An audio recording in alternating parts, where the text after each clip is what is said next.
I would love to now introduce our speaker. He is no stranger to our house. He's also no stranger to Culture Impact Team, Peter Lupia. And tonight he's going to give us a presentation to help us understand a couple things. How to not be a low information voter. It's kind of important today, a little important. And he's also going to talk about the Lesser Magistrates and what that means and who some of those people right in your community are. So that you don't think, we all know, at least in this room, government is not our God, correct? We have one God.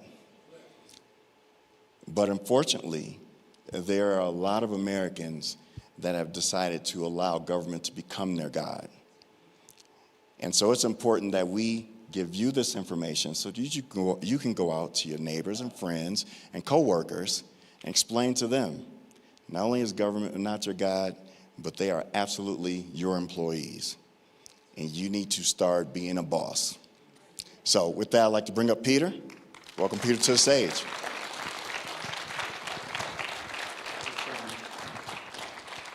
Up and running here. Well, good evening. Thank you guys for being here. Appreciate it.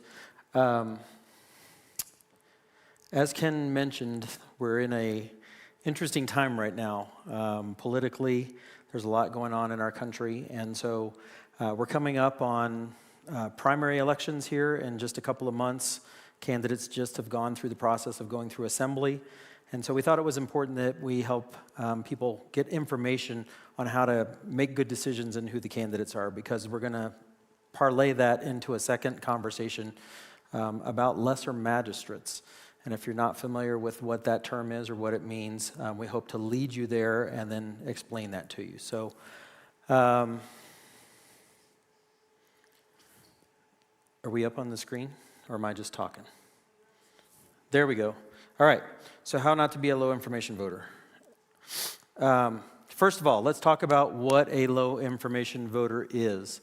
And these are not things that I made up. These are definitions that I went out and found from various different sources. But people largely who don't understand the issues, they're not following politics, they don't have any knowledge of the candidates, but they still vote anyway. And that's not necessarily a good thing. Voters who are dependent on cues from social media headlines or the threads that they're on or that they follow. Maybe they have a celebrity that they love, and so that celebrity tells them who to vote for. Things, and you wouldn't believe this, but people actually, oh, that person has a great accent, that southern drawl, I'm going to vote for him because they have that going on, or the way they dress or don't dress, et cetera, et cetera. Unfortunately, we've got an interesting time in media going on right now. You can get one side of the story really, really well, a lot, and the contrary story, not very well. And so if you're relying on just regular media, CNN or MSNBC, New York Times, Time Magazine, all the mainstream media have kind of gotten on board with one narrative. And that applies to social media as well. There are viral posts that go out there that are proven to be untrue all the time. So people who are making decisions based off of that.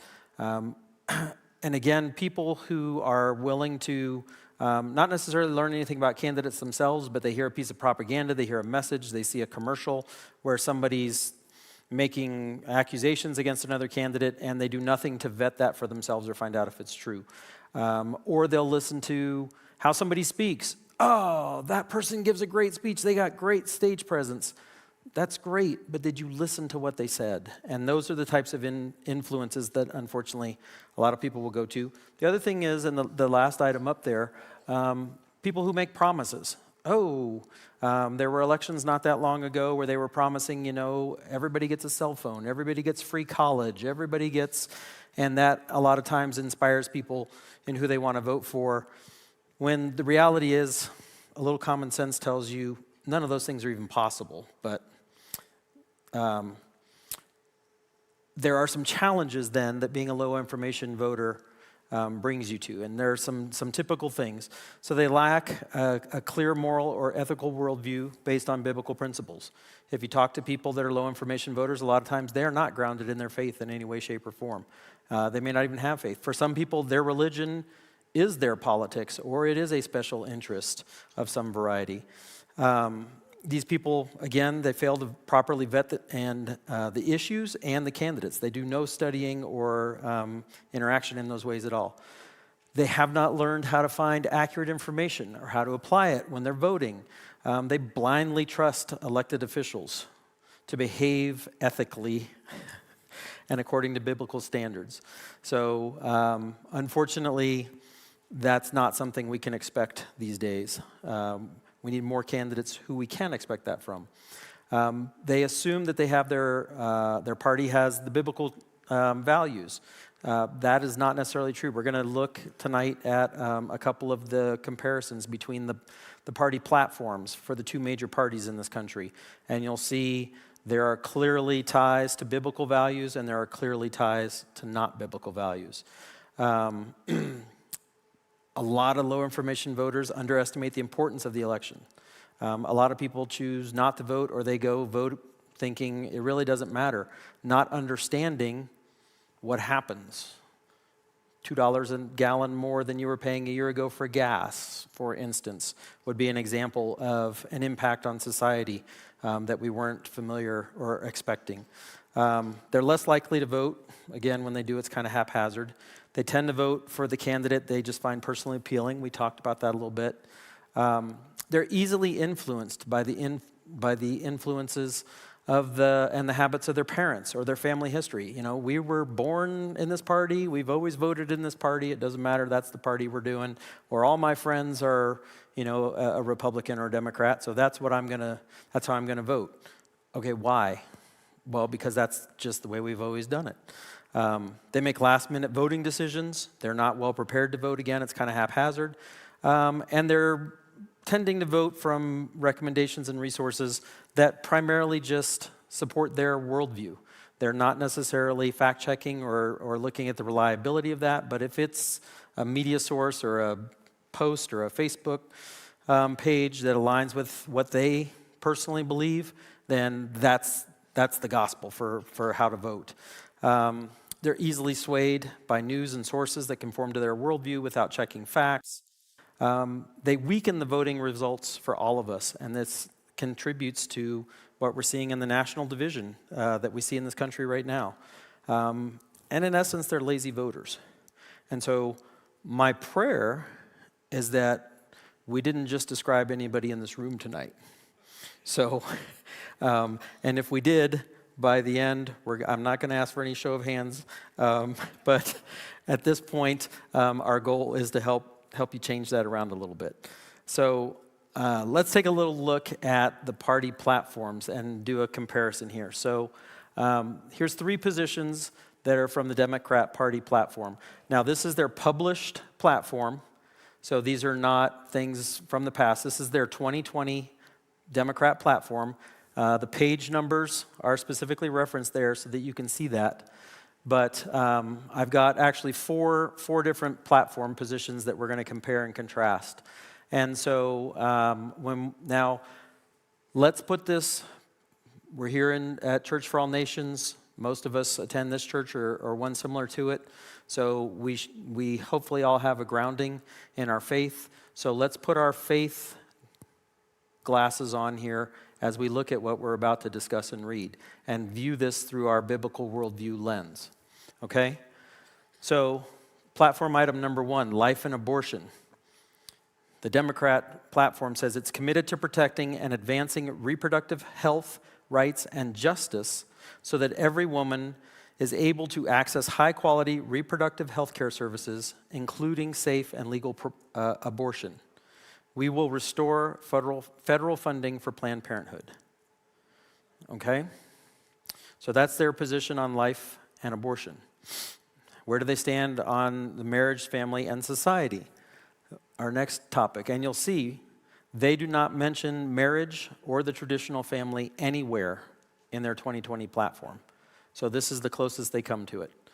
will advance the ability of all persons to live with dignity, security, and respect, regardless of who they are or who they love, will restore U.S. leadership in the LGBTQ plus issues by passing the GLOBE Act and appointing senior leaders who will be coordinating LGBTQ issues. And I would say, if you're paying attention, that's around the world. We have our consulates and our offices around the world flying flags representative of this issue, lobbying other countries who are firmly against these things, lobbying them to accept them and allow them under law. So that's exemplified right now by the current administration that we have. Education, which is a very important topic and a topic of conversation that we cover here a lot at CIT and CFAN. Put a lot of time and effort into helping school boards and school board candidates get advanced and changed over for the protection of our children. This is where they feel like we should be with education.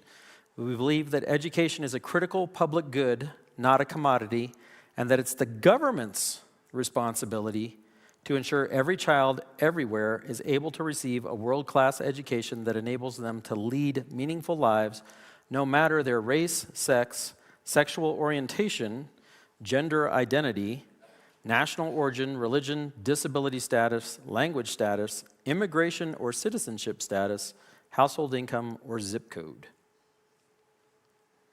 So I think they've made pretty clear what their intentions are for our children. So now let's contrast that with the Republican Party. So again, I'm asking you to read and listen what we're talking about here with your biblical worldview lens on, okay? Because that is how we should be making every decision, and it's especially important here when we're talking about our elections and voting. So, on life and abortion, where does the Republican Party stand? We assert the sanctity of human life and affirm that the unborn child has a fundamental right to life which cannot be infringed. We will appoint judges who support sanctity of life at all stages. We oppose the use of public funds to perform or promote abortion or to fund organizations like Planned Parenthood. Marriage, the family, and society. Now we're going to see a direct contrast here, again as well. In the Republican platform, you'll notice the words LGBTQ+, gay, or homosexual are not mentioned anywhere in their platform. Foremost among those institutions is the American family. It is the foundation of civil society, and the cornerstone of the family is natural marriage, the union of one man and one woman. The data and the facts lead to an inescapable conclusion. Every child deserves a married mom and dad.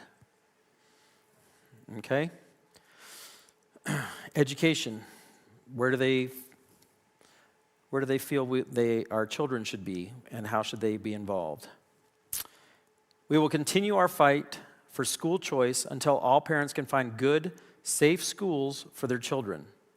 Parents are a child's first and foremost educators and have primary responsibility for the education of their children. Parents have the right to direct their children's education, care, and upbringing. So in the media and here locally and all over the country, we see this fight raging every single day. And so you can understand now when people are fighting for control of your children or to take back control of their children, you can kind of see where they align with their political affiliations. And here's the last issue I wanted to bring up, because this is always a hot button topic. Where is the Democrat Party with climate change and environmental policy? Climate change is a global emergency. They want to reverse all Trump administration rollbacks on environmental protections. Believe we must embed environmental justice, economic justice, and climate justice at the heart of policy and the governing agenda. Dems agree that the United States and the world must achieve net zero carbon and greenhouse gas emissions as soon as possible, no later than 2050.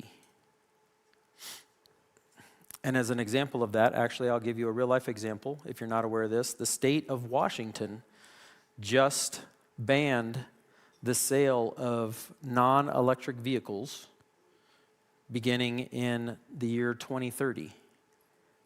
So you will not be able to buy a vehicle that is not electric, and you will not be able to come from out of state and register a vehicle that is not electric. Climate change is a global emergency. They're acting on it on our behalf. Okay? So the Republican Party, where do they stand on climate change and environmental policy? They'll analyze the hard data on climate change, see UN efforts as political, will reject agendas of the Kyoto Protocol, and Paris Agreement. Support the enactment of policies to increase domestic energy production in order to reduce vulnerability to foreign influences. The environment is too important to be left to radical environmentalists. Their approach is based on shoddy science, scare tactics, and centralized command and control regulation. So I believe we would all agree that we see the truth in both of these platforms. We see the party who's doing what they say they're going to do, and we see the party who's fighting for what they say they're going to fight for. Unfortunately, one is not in control at the moment, so that's where we're going askew. But our goal here tonight is to help become high information, biblically minded voters. And so what does that look like? Well, as I mentioned earlier, and as I saw all the heads in the room shake, they've developed a biblical worldview for their moral and ethical principles. That's what you base your decisions on, whether it's political, anything else in your life, those are the things you're doing. But that has to be your foundation. And so on the sidelight, there's the argument, separation of church and state. That's a distinct difference in platform. Separation of church and state is nowhere in the Constitution or anywhere else. So remember, when you hear, we got to have separation of church and state, you can't be a Christian and be an elected official. And if you are, you can't let your faith guide your decisions. Well, sorry, that's who I am. My faith guides all my decisions. And so high information voters are looking for that first and foremost in themselves. Then they're looking to understand the values of the political party with whom they align. And they're also going to refuse to support activist organizations who go against those values, who are against the Judeo-Christian values. You're going to analyze candidates through that lens for God's non-negotiable pillars: life, marriage, sexuality, religious liberty, and support for Israel. Believe it or not, that's one of God's commands that he calls us to in the Bible. They're going to thoroughly investigate issues and the voting records of candidates. They're going to spend the time to get to know the candidates, and we're going to talk more about that a little bit here. They're going to enthusiastically advocate for candidates who are displaying God's moral values.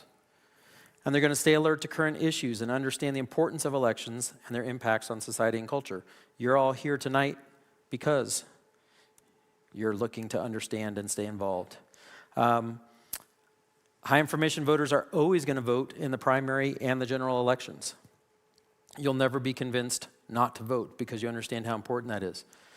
Regularly follow the legislative voting records of parties and the personal voting records of candidates in the local, state, and national legislative bodies. And we'll talk a little bit more about that. But high information voters keep track of people who are already elected officials who are running for office again, who are up for re-election. You're going to look for the tactics of the anti-biblical social media news outlets, and you're going to recognize their strategies, their narratives, the parroting of the narrative. When everybody's saying the exact same thing, literally to the exact same words, those things are going to stand out to you. You're going to understand that because it's going to show up across all the different outlets and venues. You're being particularly aware of propaganda campaigns, which attempt, again, character assassination. It's one thing to hear from a candidate about another candidate of things that are true. I'm just telling you what that person said. I'm not interpreting it. Here's what they said. Versus, I think this person's bad because, they drive a blue car, and that's just terrible. You should never let anybody drive a blue car. If you're a Republican, you should only drive a red car. Okay, that's just character assassination. Okay? High information voters are patriots. They value America as a constitutional republic, and they promote the national unity of all citizens. You're proud to be an American. We're all Americans, proud to be American. We don't get caught up in skin color or any of those other things. Proud to be American. And then you understand good stewardship and leaving a godly inheritance versus virtue signaling and woke pacification. And a lot of that is the conversation around the climate and race relations right now and all sorts of different things. God calls us to be good stewards of the earth. He calls us to conserve where we can, but he gave us dominion over the earth. He didn't tell us the earth is our God and to be preserved at all costs to man. So those are the types of virtual signaling and pacification we're talking about. So how do we become informed? How do we become better informed? How do we become those high information voters? One of the primary things you need to do is measure candidates against a biblical worldview. And again, that's how you should be looking at them. That's how you should be talking to them. Some of the ways that you can do that and find out more than just, oh, this guy has a Facebook page or this gal has a website. Isn't that nice? Meet them personally. Look them in the eye. Ask them questions that make them think. Not a yes/no question. Are you happy to be in this race? Yes, I am. Tell me about your philosophy of running XYZ office and what that's going to mean to me as a constituent. Make them think. Make them give you answers. And look them in the eye. If they look you in the eye back as they're speaking, you can see if they're telling you the truth. You can see if they believe what they're talking about. If they're looking away and they're moving and they're shuffling, they're probably not speaking truth to you. Go to as many forums, debates, candidate meet and greets, or other events as you can. Listen to what the candidates, not only or actually you want to listen for what they're saying, not necessarily how they're saying it. Again, I can think of a few particular candidates that have just gone through the assembly process. Some of them are super dynamic speakers. They are great on stage. They've got great motion and hand movements and all sorts of different stuffs and great intonation and et cetera, et cetera. When you listen to the content of what they actually speak, though, you go, okay, you told me nothing about yourself. You told me nothing about the issues. You told me nothing important. You just walked around and sounded good and looked good. And unfortunately, people will walk out of the room basing their vote on that, okay? So we want to do the opposite. We want to listen to what they say, okay? Look at candidates' websites. Look at recorded messages or speeches if they have them posted there, or you can find them on YouTube a lot of times. And look at all the information they have available and check for consistency in messaging over time. When this candidate launched 6 months ago, they were pro-choice, open borders, and pro-LGBTQ. Now, 4 months later, they're standing on stage in front of you saying, oh, I'm pro-life, we got to get the borders closed down, and, marriage and family. So look for consistency. Look at everything they've got out there and see that you can trust what they're telling you when they stand in front of you. Speak to those that you know and trust about the candidates. So if you find a candidate that you know and trust, talk to them about other candidates. Find out who is in a candidate's sphere of influence. Who's endorsing them? Are those good people? Most candidates have a list of endorsements on there. If you're chasing endorsements, that tells you a lot about a candidate as well. But some chase endorsements, some don't. But you can look at who's endorsing them, and that'll tell you a lot about who they are. I see these 3 names. I see those 3 names in the newspaper all the time. I see those 3 names talked about all the time. Are they good people or are they not good people? Okay? That'll tell you a lot about the candidate that's being endorsed. You can check candidate voting records. If it's a current candidate who's up for re-election right now, we have a lot of Congress and Senate and et cetera who are up for that. The Liberty Scorecard Colorado Union of Taxpayers, the Freedom Index. Those are some great places to go and look at their voting records. So becoming informed. Avoid social media for anything not personal relationship related. If you're looking for political information, that's not the place to go. Other people's opinions or the reports, they're not reliable unless and until you have verified that they're accurate. Use only factual and reliable media sources. Avoid the mainstream. We talked about that. And comes down to just don't be lazy. You have to spend the time to go through and comprehend the information that comes in your blue book that you get before every election. You have to look at the other official pieces that come. The county or the city before every election sends you a little newspaper-looking thing that talks about all of the different issues that are going on. Now, they don't talk about candidates in the blue book or those handouts, but they do talk about the initiatives. But it's important that you look at those and understand what you're reading in there, because they've made it as confusing as possible to confuse you into doing exactly what they want you to do. And most of the time, they're somehow talking you into either raising taxes on yourself or keeping the extra money that they over-collected in taxes last year. They want to just keep it and, we'll just reset and start over. So we're not going to give you back the money you deserve. So the last thing you want to do is just be prepared to engage. Become well-informed. Become a well-informed and reliable elections resource for your family, your friends, and associates. Be the go-to person when they have questions. Be knowledgeable enough and establish yourself that you can be a go-to person to either give information or find information for people. Let them know important information when you find it so that they can be informed. Study the voter guides and promote candidates whose responses and information are published in their own words. There are some voter guides that they just ask questions and you say yes or no or do things. Look for ones that are credible. The church voter guide, for instance, is one where they let candidates answer. They give them 120 words or 150 words to answer things in their own words. They don't change it. They don't moderate it. They don't clean it up. Whatever the candidate puts. I mean, honestly, you can look and see. There was a recent church voter guide where some of the candidates wrote things that were barely literate. That should tell you a lot about, is that the person that I want running an office? If they can't put a sentence together, do I want them running an office for me? Be involved with the candidates whose campaigns you support. If their candidates are well-informed and you vetted them to be credible, ask them about which candidates they support. This is a big one. Do not lend your support to a candidate just because they're an old family friend or, I know them through some association of something or another. They go to my church or they go to that church. So-and-so knows that. Those are people, if you've never met them, you haven't looked them in the eye and you haven't vetted them yourself, you need to be very cautious about just randomly voting for those people or endorsing them.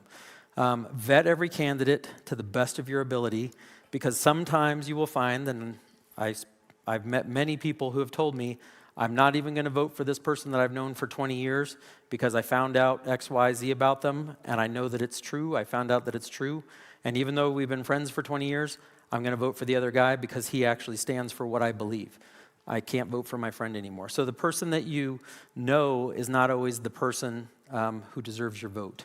So know the difference between a patriot Republican and a rhino. We talked about Republican and Democrat, but even within those two organizations, there's two different sides. Patriot Republicans and rhinos, Democrats and progressives. So kind of know where you fall into that. But most importantly, become educated and vote. Don't ever not vote. Don't let somebody tell you it doesn't matter, or don't let it in your mind say it's just one vote. What does it matter?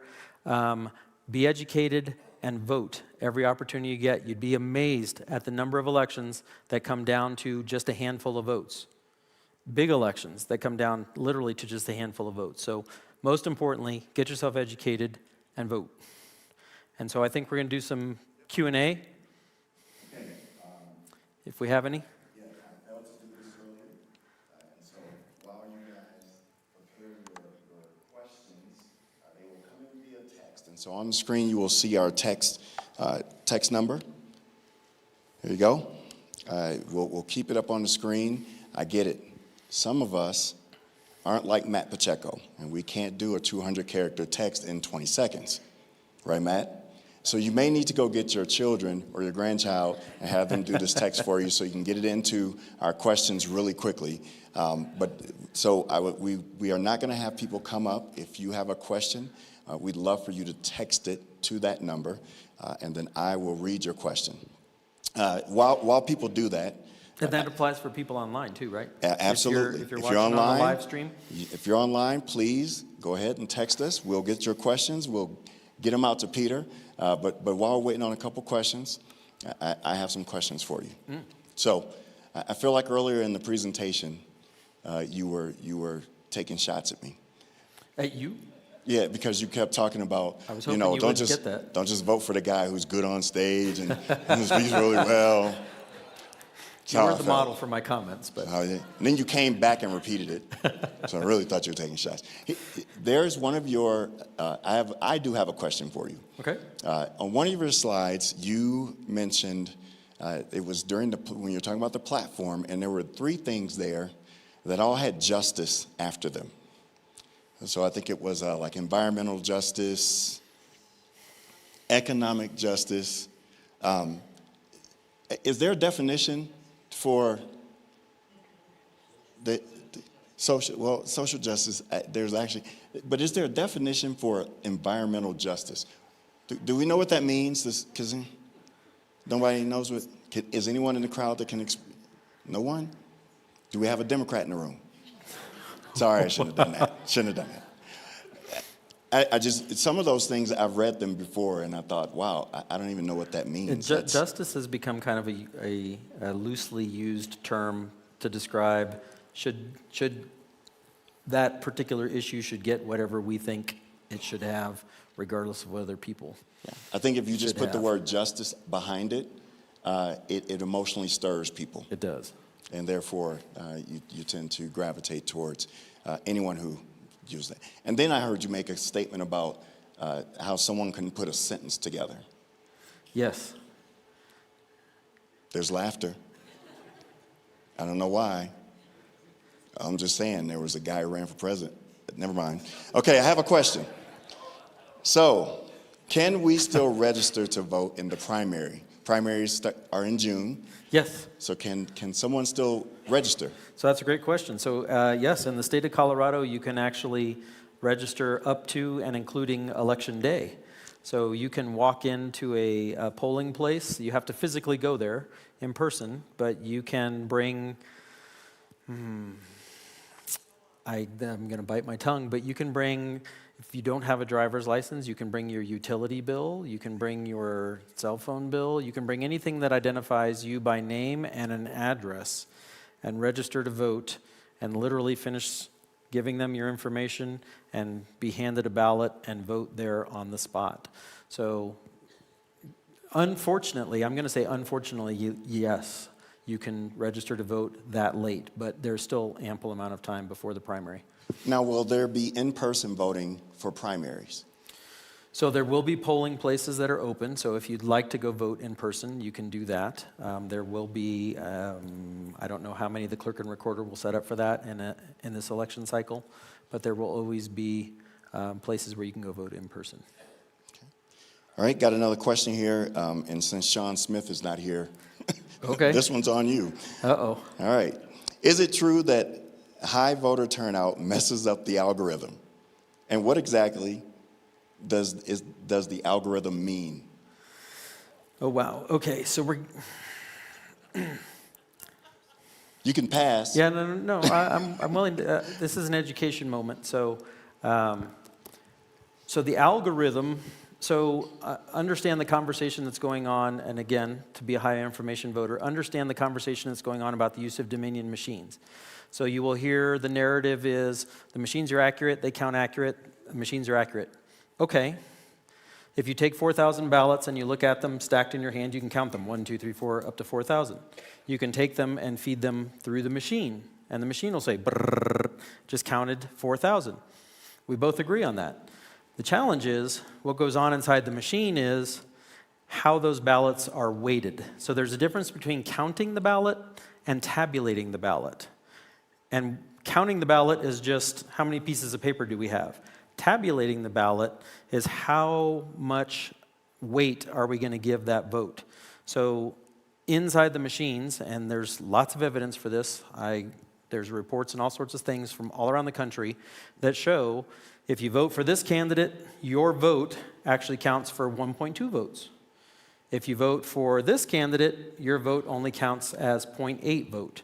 So one ballot does not equal one vote in all cases. And that's how you get skewed, because you can look at those same 4,000 here and go, there were 2,000 for candidate A and 2,000 for candidate B. and then you put it through the machine. The machine says there were 4,000 ballots cast, but there were 1,800 for candidate A, votes for candidate A, and 2,200 for candidate B.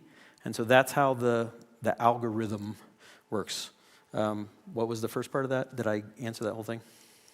Yeah, does high voter turnout mess up the algorithm? Yes, so high voter turnout does. So let me also address that question. High information voters, if you want to make sure that your vote counts and it's high voter turnout messes with the algorithm, do not vote until Election Day. Election Day is Election Day is Election Day. I understand that you get your ballots in the mail 3 weeks or 2.5 weeks before Election Day. Hold on to your ballot, go down as late as you possibly can on Election Day, and deliver your ballot in person. It's the only way to make sure that it gets there. It's the only way to make sure that it's going to be counted on Election Day when elections should be happening and being tabulated. Because the minute the first ballot arrives at the here at the clerk and recorder's office, they start counting. And they will spend 2.5 weeks every day counting everything that came in. So if there's malfeasance going on, they have plenty of time to be talking to whoever they need to talk to make adjustments to do things. And so if we go back to voting on Election Day and we turn in our ballots on Election Day, we have a much higher percentage of getting accuracy in our tabulations. Awesome. All right, and if you need to register to vote, you go to cultureimpact.us/resources, and you can actually register on our from a link on our website. All right, are Dominion systems still being used in our state? Holy smokes. Yes, they are. So in the state of Colorado, without getting too much detail, in 2015, our Secretary of State issued an edict that all states would use, or all counties would use Dominion voting machines. Right now, so when that happened, the first year to use those was 2016. There were 3 counties that chose not to do it at the time. They used alternative methodologies. One is hand counting, and 2 are using different machines that are much less technologically advanced than Dominion. Still not necessarily, they're still machines, but not Dominion.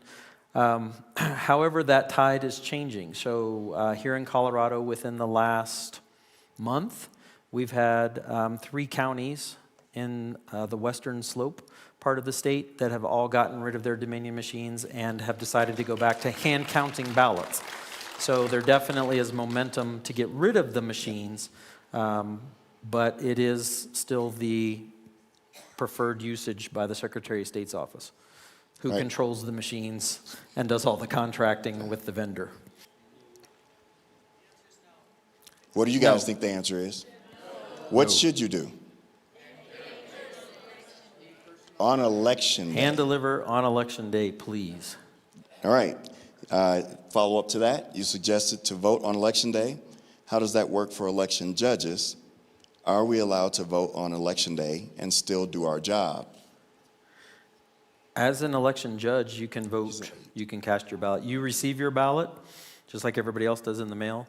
You can go in and drop your ballot at the ballot drop box. When you show up to do your job as a ballot or as a election judge or a poll watcher, drop it in the box. Again, your hand into the box at the location where you're working. That's the best you can do. Awesome. But you can do it on Election Day, yes, absolutely. Okay. All right, we're going to move into our next topic. And while he's preparing for that, I'll tell a quick story. I have a good friend. Years ago, we were having this conversation, and I was obviously talking a little too biblically for him. And so he said, and he's a believer, and he said, listen, I don't go into the ballot booth to find salvation. And I said, you know what? That's right. But if you have salvation when you go in there, it should guide everything you do when you cast your vote. And so what you've talked about here is so accurate. So we'll go on to our next topic. Sounds good. So topic number 1 was an important lead-in to what we're going to discuss here is topic number 2. Topic number 2 is, for lack of a better term, is going to be a book report for you on this book, which is called The Doctrine of the Lesser Magistrates. Find it on Amazon. We found it out there today. I think it was $13 is what we found that you could get this for. So I'm going to give you, again, a little bit of a lead-in to specifically what is a lesser magistrate. So the Bible speaks directly of what God intends for the role of government to be. And the most easily recognized discussion of this is Romans 13, specifically verses 1 through 5. I'm not going to read through this. I'll let you look through it. But understand, as you're reading this, it does not teach obedience, unlimited obedience to civil government. And I'd like you to pay particular attention to verses 3, the underlined section there, and verses 4. For rulers are not a terror to good works, but to evil. And then verse 4, for he is God's minister to you for good. And so remember that here, because it's going to be important as we move along. So proof number one, I challenge you, because nowhere in the Bible does it say that we're to give unlimited obedience to civil government. It's not in there anywhere. Instead, that is what we call the divine right of kings, which men, kings, whoever you want to call them, have decreed is the obedience due to them. Unfortunately, sadly, it's been asserted by many Christian leaders as well over the centuries. As we all know, in Europe particularly, the church was heavily involved in the monarchies and government over there. So it was asserted there. But we are not to be subject to the civil government. Let me take that back. We are to be subject to the civil government, but not give it unlimited obedience. And so there are no contradictions in the Bible. If you find one, please bring it to me, because I would like to make sure that we're reporting things accurately here. But the Bible does not ask for obedience in unrighteousness or ungodly leadership. So when we look at Scripture, proper Scripture interpretation, which is called the hermeneutic method, tells us that only Scripture should be used to interpret Scripture, because otherwise you're comparing apples and oranges, okay? So when we look at the interpretation here, it prevents us from making a conclusion that civil government is entitled to unlimited obedience. There are numerous different passages of Scripture where the people of God are asked specifically to disobey the civil government, and those people then are commended, protected, and promoted by God or his people. So Exodus 1, 15 to 21 speaks of the midwives disobeying the order to kill the Hebrew babies. Daniel 6 describes Daniel refusing the king's order to pray to nobody else but the king. Hebrews 11 tells of Moses' parents hiding him in defiance of the orders for the babies to be killed. Again, goes back to the Exodus story. 2 Corinthians talks about Paul's evading of the authorities when they were trying to falsely imprison him. So there's numerous other examples of that as well. And so proof number 3, going back to Romans 13, which we read just a moment ago, it puts limitations on the authority of those in civil government and makes it clear that obedience is not to be unlimited. So we looked at verses 1 through 5, which are the ones that usually people go to say, oh, the government is established by God and we all have to do that. But again, I'm going to refer you back to verses 3 and 4. And what does it say there specifically? Rulers are not a terror to good works, but for evil, and for God to minister for you for good. And so when we look at proof number 3, it's telling us very specifically the role of government is for our good. It's not to cause evil or bring pain to we the people. It's to be for our good. I would also refer you to look at 1 Peter chapter 2, verses 13 and 14 for another example of that exact same thing. And so, and so any government that fails or refuses cannot be classified as a God-ordained government. Now, government isn't necessarily always looking to act in a God-ordained way, but those are the types of people that we should have in office that are looking to have our government operating in that way. So what specifically is the doctrine of the lesser magistrates? It declares that when a superior or higher civil authority makes unjust or immoral laws, decrees, or mandates, that word's familiar recently, right? Then the lesser or the lower ranking authority has the right and the duty to refuse obedience to the superior authority. If and when necessary, the lesser authority has an obligation to actively resist the superior authority. So I'm going to, for those of you that are familiar, I'm going to mention the name Tina Peters. If you're familiar with Tina Peters, now put her in the category and think about, does a lesser magistrate describe her situation at all? And we'll talk a little bit more about that in a bit. So what is the foundational history of this? Is this just some guy wrote a book a few years ago? This book is written in 2013 specifically. But this concept was first written about in the Maddenberg Confessions. It was a group of Lutheran reformers and pastors that were meeting in Germany in 1550. So the first real authoritative writing on this was called the Appellation of Nobility and Estates of Scotland, where the author John Knox was calling out the lesser magistrates who were hiding behind the excuse of, well, I'm just following orders. I'm just doing what I'm told by the upper nobility. Christopher Goodman, had a book that was written in 1558, and it also was considered to be a key work on the subject at the time. So this book is just a modern interpretation and explanation of what's going on within that realm. So what are the guiding principles of a lesser magistrate? The first principle is that a lesser magistrate's role is rooted in interposition. And so what is interposition? Interposition is when you're called to step into the gap. You willingly put yourself between something bad that's trying to be done to you and the victim. Okay, so if you're a lesser magistrate, if you're an elected official, and I'm kind of putting all of this into the context of elections and elected officials because that's what we're talking about here tonight.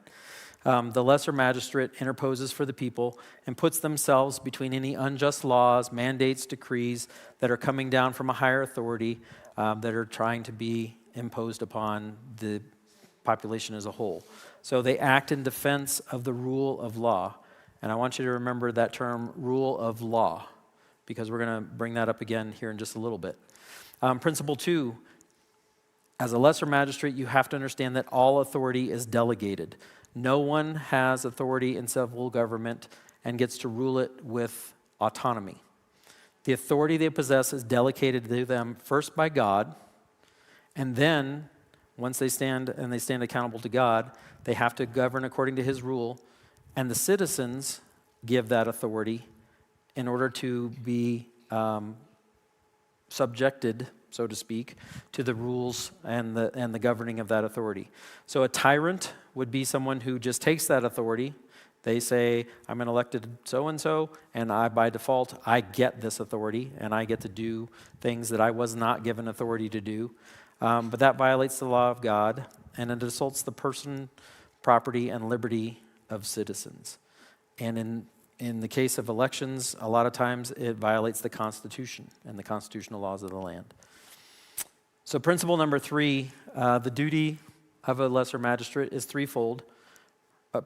Oppose and resist laws that are in contradiction to God's word. Protect person, liberty, and prosperity for those who reside within your jurisdiction. So if you're a city councilman, the people in your city. If you're a county elected official, the people in your county, the state, the nation, all the way up. Again, your job is to protect them from unjust or immoral action. And then not to implement, and if necessary, resist the decrees, mandates of the higher authority, especially if they're in violation of law or the Constitution. Principle number 4, God's law needs to be set as the objective standard. The law of God is the only objective standard for knowing when governments are making unjust or immoral acts and laws. Disobedience of the lesser magistrate is not subjective. They are only justified when the higher authority has clearly contravened the law of God. Again, making laws that clearly attack a person, liberty, or property, and those within the lesser magistrate's jurisdiction, especially when they're violating the Constitution. So God's law has to be the objective standard. And there's an important reason for that we're going to discuss here in a moment. So remember, I asked you to remember the rule of law. This is the origin of the rule of law. The law is king. The rule of law simply states the law is king. All people are subject to the law of the land. King and commoner, government official, citizen, the law should be equally applied to everyone. We don't see that now, but this is the importance of the rule of law. So Christian leaders and authorities formalized God's moral law using biblical principles back 1,500 years ago. So the rule of law has been the common understood, this is how the law is supposed to be applied for 1,500 years. It's not a new concept. As we're watching that now crumble away, it's more important now than ever that we have lesser magistrates willing to interpose and defend it. And in most cases, those who are willing to stand and be a lesser magistrate and stand in the gap, they're going to be the people that are being accused of trying to destroy the rule of law when they're trying to protect the rule of law. So think about that when you're remembering people. What about the rogue lesser magistrate who's acting unjustly? Well, again, it is subjective, but when a lesser magistrate decides they're not going to obey a law just because they don't like it, that's not just. If the rule is just and the rule is not violating God's morals, then it's up to a higher authority or even a subordinate authority to stand up to someone if they're not doing their job as a lesser magistrate in a just manner. What about when you're dealing with that tyrannical higher magistrate? We all know higher authorities like to be obeyed. If you're at the top, you expect everybody to do what you want when you want. A lesser magistrate has to understand that when they interpose, there will be a fight. Their reputation will be maligned, and they could be imprisoned or abused. And again, I asked you to remember the name Tina Peters. If you're not familiar with Tina Peters, please find some credible sources to understand that is a perfect example of what we're talking about here.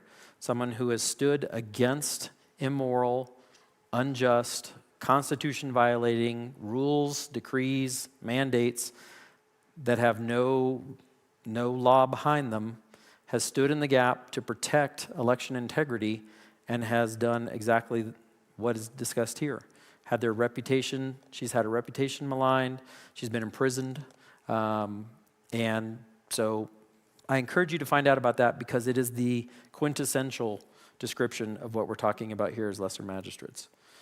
So what is the role of we the people in this whole process? The role of the people in applying the lesser magistrate doctrine is to protest and bring your concerns to the lesser magistrate. Go to your elected officials and let them know what your challenges are. If they're a true lesser magistrate, they will take your cause and they will go fight for it. If it is a just, righteous cause, they will do that. If they won't, give them encouragement, because what happens a lot of times is people go and complain, and then the lesser magistrate is willing to step out, and then as soon as things get heated, they look for support, and there's no one there. So if you're asking your lesser magistrate to stand in the gap for you, be there to support them. Be there to give them the backing that they need.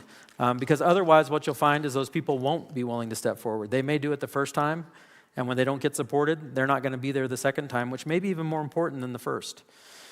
And so support them, stand up, particularly if it's your cause. Make sure that you're there to back them up. So I mentioned why it's important that our laws are based on godly principles. Good laws, which affirm or mirror the law and justice of God, help people to see their need for Christ. Bad laws that spurn the law and justice of God only assist people in ignoring or justifying their sin. So I want you to think about that for just a second. If you have good laws in place, it helps people understand what godly and just and righteous looks like. When we have bad laws in place, Colorado, our governor just signed our abortion bill here. the most liberal in the country right now, allows a child to be murdered up to the moment of birth. When you have laws like that, it allows people to continue to justify their sin. So we need to recognize at its very core, the laws of a city, county, state, and nation go to the very salvation of souls. And so when you have lesser magistrates willing to stand up for that, remember, if they're a godly person, and we talked about looking at the people we're electing through a godly lens and a biblical worldview, this is what they're fighting for: salvation of souls. So what else does the doctrine of lesser magistrates talk about outside of elected officials? They talk about the role and duties of peace officers and law enforcement as lesser magistrates. One example of that, again, here's a perfect example of a lesser magistrate. And think about where your police officers and law enforcement are in the hierarchy of people who have authority. They're pretty far down on the chain, but they still have the same right and responsibility and duty to stand as a lesser magistrate. So this is 1989 in Las Vegas, Officer Chet Gallagher, and I want you to listen to his statement that he made when he showed up at a Planned Parenthood where they were protesting. His fellow officers were making arrests, and instead of jumping right into that, this was his statement: "I have a sworn responsibility to protect human life. It alone is the highest call and most important duty of every commissioned peace officer. The protection of human life is the priority that must be considered over less significant property and personal rights of others. Therefore, I exercise my discretion as a commissioned law enforcement officer, choosing not to arrest these rescuers, but standing with them in their attempt to prevent certain death to unborn children." So he showed up in uniform and made a decision. The result of that, he was arrested by his fellow officers who were there and ended up losing his job as a result. But he took his position as a magistrate seriously enough that he was willing to risk all of that. So again, they, even though they're lower level magistrates, they have the authority to either curb tyranny or to, I was just following orders, and support it at the behest of their superiors.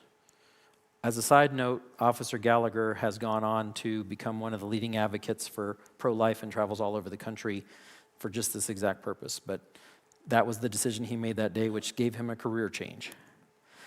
The doctrine of lesser magistrates also talks about the interposition of military leadership within our chain of command.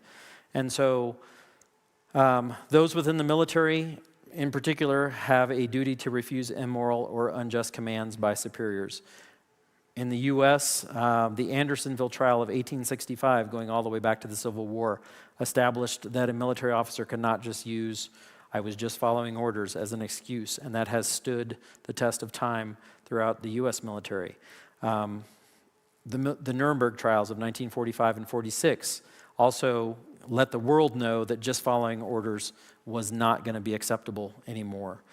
And so an example that we have more modern day, in December of 2010, our Congress repealed the Don't Ask, Don't Tell bill, which had been signed into law.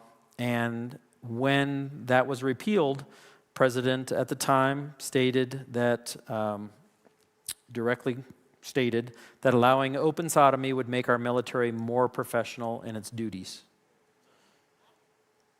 So I, as you ask the question, as the book does, how does one man sodomizing another make our military more professional and better prepared for duty, for what we're asking those men and now women to do for our military? So sadly, here's a case where lesser magistrates have not come forward. Military leaders have not taken a stand against this immoral command. And not only have they not done that, they've continued to support its enforcement, and if you're paying attention recently, are even expanding, and is leading those of us to ask, where are the lesser magistrates in our military right now? And so, also in the book, there's a very detailed conversation in response to those people who say we should be disarming or we should be pacifists. That's exactly the opposite of what God calls us to do in the Bible. God calls us to be prepared and well-armed, but doing so with wisdom and being prudent in doing so. And so the example I would say is, if you lock your door at night, you're being prudent, you're using wisdom, you're being prepared. If you take advantage of your Second Amendment rights in your own home or when you're out or whatever the case may be, you're being prudent, okay? So this has a very great conversation about that. So the book was published in 2013, as I mentioned, and it speaks precisely, there's a section there called The Doctrine in Our Day, which talks very specifically about the issues that were going on then, which we still see most of them today, even in grander format. So it all applies as we are. So it was inspired and written for a time such as this. And so I hope you see the correlation to what we talked about first, why it's important to be a high information voter, not a low information voter. Because if you're not a high information voter, you're not going to elect the people who are going to stand as your lesser magistrate. If you're just voting for the sake of voting, if you're in that low information category, the odds are you're not going to make a choice that's going to put someone in place who's ultimately may be called to stand in the gap for you. And if that isn't the right person, then you start to see things like we're seeing nowadays. So that brings me to the end of the conversation part, or the presentation, not conversation. You guys didn't really say much. But I think we're ready for questions and answers. Please come and visit with us on April 27th when we will actually have a homeschool symposium. Are there any homeschoolers in the room?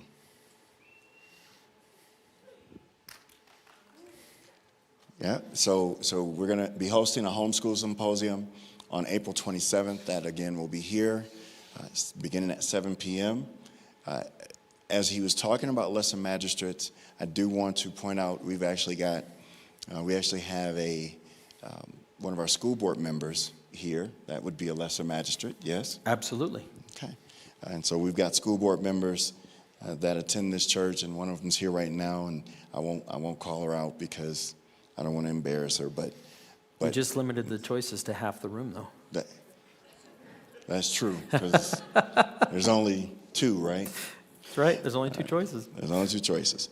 I did have a question from earlier. As things are about, okay, how do you, and I think this is a great question, how do you vet someone that does not have a voting record?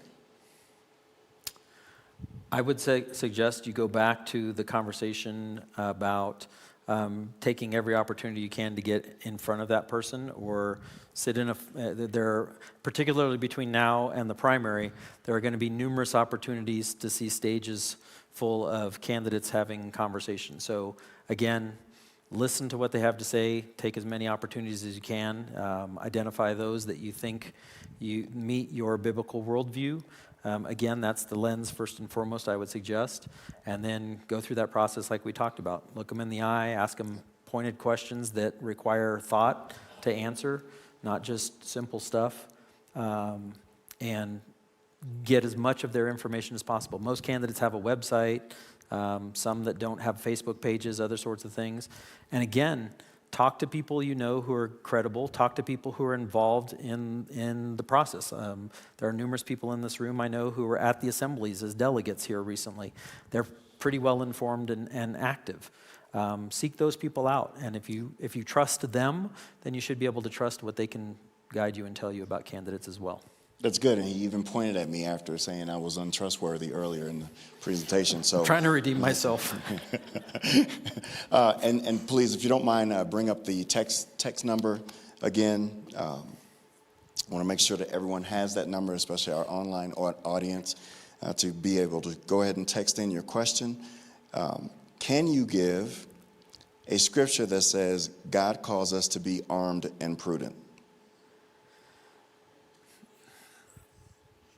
I was going to say, I don't, I think I heard Ephesians 6, and actually that would be one. I mean, There are examples in the book, and I'm trying to remember. Oh, yeah, it's throughout Proverbs. So Proverbs calls us to be prepared and to do so prudently.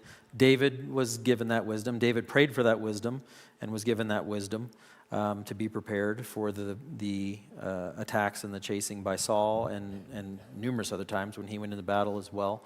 So it's not just about being armed for battle, and that's the conversation, and that was the point there of being armed prudently and with wisdom.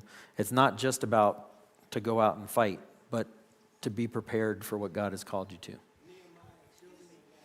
Nope. Okay, he said Nehemiah building the wall.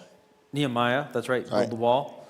Is it a question, or you're just going to shout out something because we don't have control anymore? It doesn't matter. Go ahead. We've lost control. He did. He did. Yes. Yeah, Christ specifically asked us to do that, to be prepared and carry a sword. Thank you for that.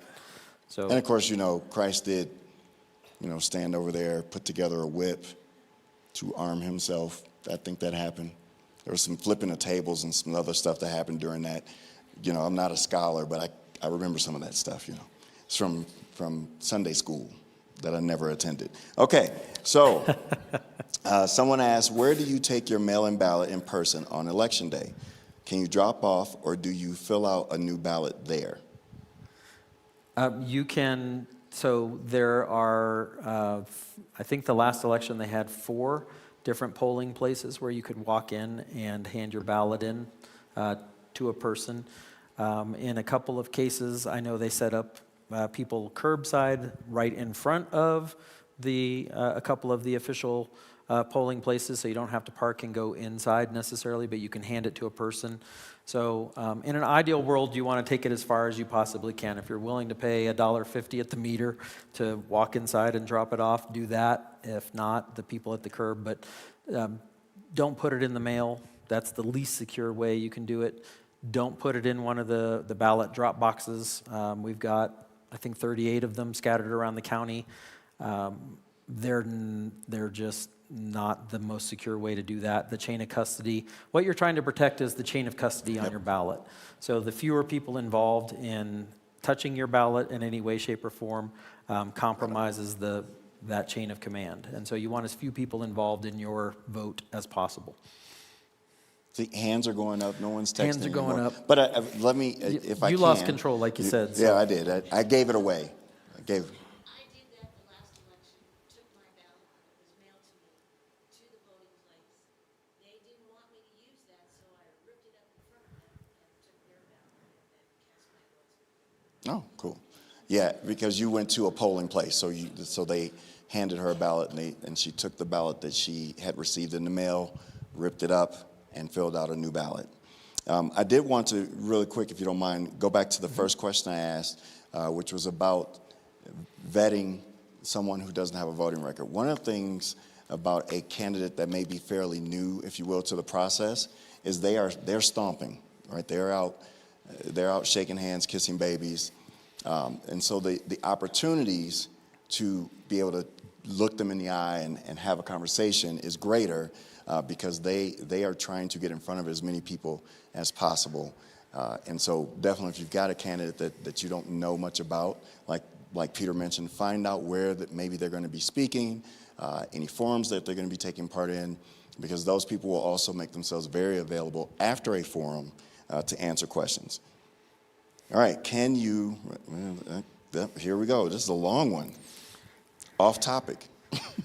They started by saying off topic. Off topic, okay. At least we know where we're Probably starting. should have read it first. I realize this is slightly off topic, but why do you think the pro-choice abortion movement has been as successful as it has? I know things are now changing. I believe that as we reveal the truth about what abortion actually is, things will change. But I also think the abortion lobby or lobbyists have been able to market it themselves well, appealing to people's emotions and fears. What are your thoughts, and how could we change culture in a lasting, innovative way? It's a mouthful and off topic. So, off topic, but not really. So I'm gonna not get too much into my personal position and opine on that, other than to just say I stand with the Republican platform, and I agree that life begins at conception, and we should have no abortion. It should not be legal. And I'm prayerful that our Supreme Court will bring that forward as well here before too long. But in circling back to our topic, how do we get there? How do we do that? I go back to the lesser magistrates. It goes back to being informed voters and picking the people that will be willing to go and stand in the gap. And we have some great people who are willing to stand in the gap, and sometimes it doesn't matter how willing you are to be a magistrate. If you're outnumbered or you're outvoted or you're outgunned, so to speak, all you can do is stand and fight. And there are lots of good people right now who are standing and fighting, even though they're not, they know that they're not going to be able to win. They're willing to take that stand. And so on this issue, especially, who we put in office is more important than anything else we can do. So again, being a high information voter so that you make sure you put the right people in place that are willing to stand in the gap. Okay, I'm going to close with this question, and I'm going to change it a little bit for whoever wrote it. Should you walk more than your own ballot? And in parentheses, they have, my mother is in a nursing home, to a polling place. So the legal answer to that question is, in the state of Colorado, something called ballot harvesting is allowed. So you as an individual can deliver up to 10 ballots. Theoretically, you're only allowed to do that once per election. Correct. There are organizations who do it, have people they pay to just go around and collect them. So in this particular case, until we get back to a system where you're voting with your ID and your ballot and say, here I go. And then there are accommodations that are made for folks that are in a nursing home or a facility where they actually send people to pick those up from them. Until we're back to a time such as that, yes, it's legal. And if you are wanting to make sure that your family member in particular, that their ballot is secure, then I would say continue to do so until it's no longer legal. All right, so I get to go and get 50 other people's ballots. Or 10. After I've told them how to fill it out. Or no, wait. All right, everyone give Peter a hand. Thank you all. Thank you.